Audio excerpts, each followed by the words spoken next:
ঘাটাল কেন্দ্রে দেবকে হারানোর দাবি করেছিলেন বিজেপি প্রার্থী হিরণ চ্যাটার্জি।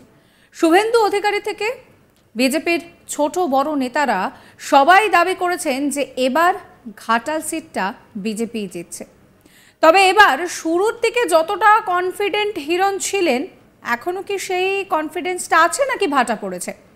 তার কারণ হিরণের কথাবার্তা শুনে কেমন জানি মনে হচ্ছে। লোকসভা নির্বাচনের প্রচারে নেমেই ঘাটাল লোকসভা কেন্দ্রের বিজেপি প্রার্থী হিরণ চ্যাটার্জি দাবি করেছিলেন 2 লক্ষেরও বেশি ভোটে তিনি জয়ী হবেন। ভোটাররা যদি ভোট দিতে পারেন সঠিকভাবে তবে তাই হবে। তাতে শুভেন্দু অধিকারী আশ্বাস দিয়েছিলেন যে পুরো কেন্দ্রীয় বাহিনী দিয়ে মুড়ে দেওয়া হবে, নিশ্চিত থাকুন। কিন্তু নির্বাচনের শেষে ঘাটালে স্ট্রং রুমে দাঁড়িয়ে সুর পরিবর্তন করলেন হিরণ। তার দাবি যে কোথাও না কোথাও যেন একটা আতঙ্ক তৈরি হয়েছে। তিনি বলছেন যে আমায় গুন্ডা বাহিনীকে দিয়ে আটকানো হচ্ছে। ইলেকশন কমিশন এখনো কিছু করেনি, এসপি কিছু বলতে পারছেন না, বলছেন যে তদন্ত চলছে। ডিএম বলছেন কোনো উত্তর নেই। আপনারা বাংলার মানুষ সিদ্ধান্ত নিন। দল যা বলেছে আমি তাই করেছি, প্রয়োজন হলে হাইকোর্টে যাব। কেশপুর সবঙ্গে গণতন্ত্রকে হত্যা করা হয়েছে। পুলিশ সেজে আইপ্যাক ঘুরেছে। রিপোলিং হলে 2 লক্ষের বেশি ভোটে জিতব, না হলে 25,000 ভোটে জিতব। কি বলছেন হিরণ, শোনাবো আপনাদের। মেরে ধরে বোম মেরে ভয় দেখিয়ে আতঙ্ক তৈরি করে বার করে দিয়েছিল।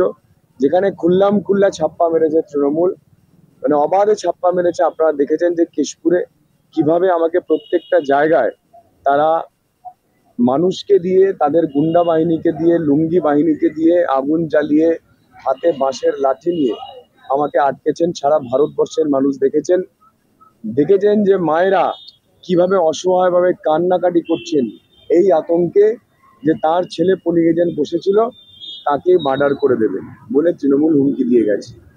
সেই নিয়ে প্রধানমন্ত্রী গতকাল কলকাতার মিটিং থেকে তিনি এটা নিয়ে বলেওছেন, কিন্তু তা সত্ত্বেও ইলেকশন কমিশন অফ ইন্ডিয়া এখনো অব্দি কোনো রিপ্লাই করেনি। আমি আজকে এসপির সঙ্গে দেখা হয়েছিল, ডিস্ট্রিক্ট ম্যাজিস্ট্রেটের সঙ্গে আজকে দেখা হয়েছিল মেদিনীপুর জেলা অফিসে।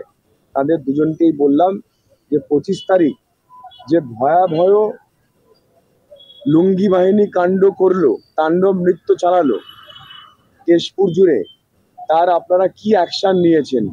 তারা বলছেন তদন্ত হচ্ছে। মানুষ দেখলো, সারা ভারতবর্ষের মানুষ দেখলো আগুন জ্বলছে, লুঙ্গি বাহিনী লুঙ্গি তুলে বাঁশের লাঠি নিয়ে খেলছে, নাচ করছে। এত কিছু দেখার পরে এসপি বলছে আমি বলতে পারবো না ওখানে কি হয়েছে, তদন্ত চলছে, তদন্ত হবে। এলাম তদন্ত কি 4 তারিখ রেজাল্ট বেরোনোর পরে তদন্ত হবে?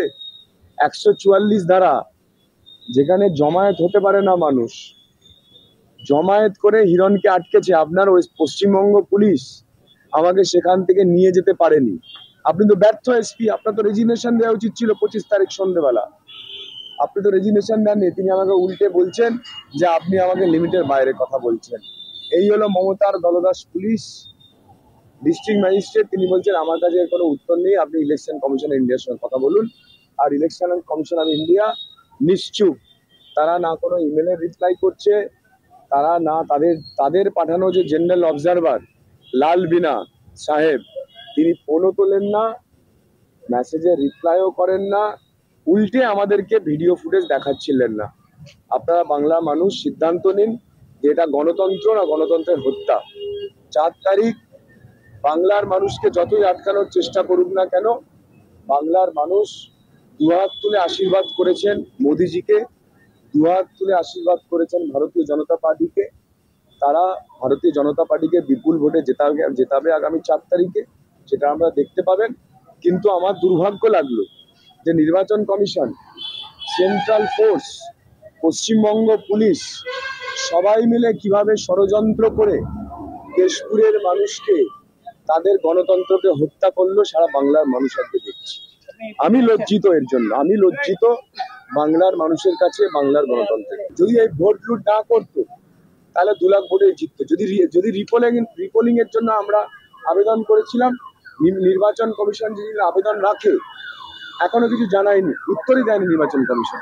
যদি নির্বাচন কমিশন রিপোলিং করে আমরা আবার 2 লাখ ভোটে জিতবো। যদি রিপোলিং নাও হয়, কিছুই না হয়, আমরা 25 থেকে 30,000 ভোটে ঘাটাল লোকসভা 32 নম্বর ঘাটাল লোকসভা থেকে ঘাটাল লোকসভার মানুষ মোদিজিকে জেতাবেন, ভারতীয় জনতা পার্টিকে জেতাবেন।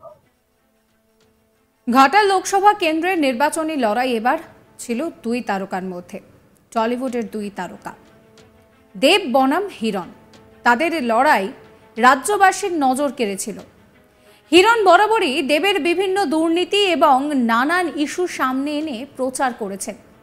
উল্টো দিকে যেটা দেখা গিয়েছিল যে দেব কিন্তু সেইভাবে কখনোই তার প্রতিপক্ষ হিরণবাবুকে সেইভাবে কটাক্ষ করেননি।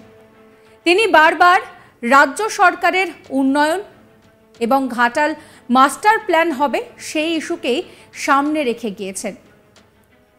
এবার প্রশ্ন উঠছে যে কোথাও কি তাহলে কনফিডেন্স হারাচ্ছেন হিরণ? এই নিয়ে আমার কালিক শাহজাহান আলীর একটি রিপোর্ট দেখাবো। ফলাফল ঘোষণার আগে আরও এক প্রশ্ন কেন্দ্রীয় নির্বাচন কমিশন ও কেন্দ্রীয় বাহিনীর বিরুদ্ধে অভিযোগ তুললেন ঘাটাল লোকসভা কেন্দ্রের বিজেপি প্রার্থী হিরণ চ্যাটার্জি। তার দাবি, ভোটের দিন কেন্দ্রীয় বাহিনী এবং নির্বাচন কমিশন, রাজ্য পুলিশ যৌথভাবে ষড়যন্ত্র করা হয়েছিল আমার বিরুদ্ধে, যে কারণে এই ফলাফল। একই সঙ্গে তার দাবি, আমি নির্বাচন প্রক্রিয়ার শুরু থেকেই যে দাবি করেছিলাম 2 লক্ষাধিক ভোটে জিতব ঘাটাল লোকসভা কেন্দ্রে, সেই 2 লক্ষাধিক ভোট না হলেও 25,000 ভোটে অন্তত জিতবো। তবে এই ষড়যন্ত্র না হলে ফলাফল আরো ভালো হতো। আর একে কটাক্ষ করতে ছাড়েনি তৃণমূলের দাবি এবার এলিয়ান এনে ভোট করা বিজেপি। উল্লেখ করা যায়, পশ্চিম মেদিনীপুরের ঘাটাল লোকসভা কেন্দ্রে নির্বাচনের দিন 25শে মে একাধিক উত্তেজনাপূর্ণ পরিস্থিতি তৈরি হয়েছিল কেশপুরে, যে কেশপুরে সর্বাধিক ব্যবধান দিয়ে থাকে বিভিন্ন নির্বাচনে শাসক দলকে। সেই এলাকাতে কোনো রকম ছাপ্পা দুর্নীতি যাতে করার সুযোগ না থাকে, তাই ঘাটাল লোকসভা কেন্দ্রের বিজেপি প্রার্থী হিরণ চ্যাটার্জি সকাল থেকেই কেশপুর ও আনন্দপুর এলাকা চষে বেরিয়েছিলেন। আর যেখানেই গিয়েছিলেন বিক্ষোভ, অবরোধ, বিভিন্ন রকম উত্তেজনাপূর্ণ পরিস্থিতি তৈরি হয়েছিল। কয়েকটি জায়গাতে এমন পরিস্থিতি তৈরি হয়েছিল যে কেন্দ্রীয় বাহিনী এবং রাজ্য পুলিশ যৌথভাবে তারা অনুরোধ করেছিলেন ফিরে যেতে, অর্থাৎ উত্তেজনার আঁচ থেকে তাকে বাঁচাতে ফিরে যেতে অনুরোধ করেছিলেন। সেদিন এই কেন্দ্রীয় সিআরপিএফ বা কেন্দ্রীয় বাহিনীর নিষ্ক্রিয়তার অভিযোগ তুলেছিলেন। এবার আরও এক ধাপ এগিয়ে গিয়ে ঘাটাল লোকসভা কেন্দ্রের স্ট্রং রুম অর্থাৎ ঘাটালে পরিদর্শনে হাজির হয়ে তিনি দাবি করলেন তাকে পরিকল্পিতভাবে হারানোর জন্য কেন্দ্রীয় বাহিনী, নির্বাচন কমিশন, রাজ্য পুলিশ ষড়যন্ত্র করেছিল। আর তা নিয়ে একাধিক জল্পনা ফের তৈরি হয়েছে ফলাফল ঘোষণার আগে। তৃণমূল অবশ্য তার এই মন্তব্যকে পুনরায় কটাক্ষ করেছে। জেলা যুব তৃণমূলের সভাপতি নির্মাল্য চক্রবর্তীর দাবি, এবার তাদের দাবি মতো যেহেতু কেন্দ্রীয় বাহিনী মোতায়েন ছিল, তাদের দাবি মতোই প্রতি বুথে কেন্দ্রীয় বাহিনী ছিল, তাতেও যদি তাদের মনপুত ভোট না হয়ে থাকে, তাহলে নরেন্দ্র মোদীকে বলে তারা এবার মঙ্গল গ্রহ থেকে এলিয়ান এনে ভোট করাক। সাবস্ক্রাইব করবেন চ্যানেলটিকে।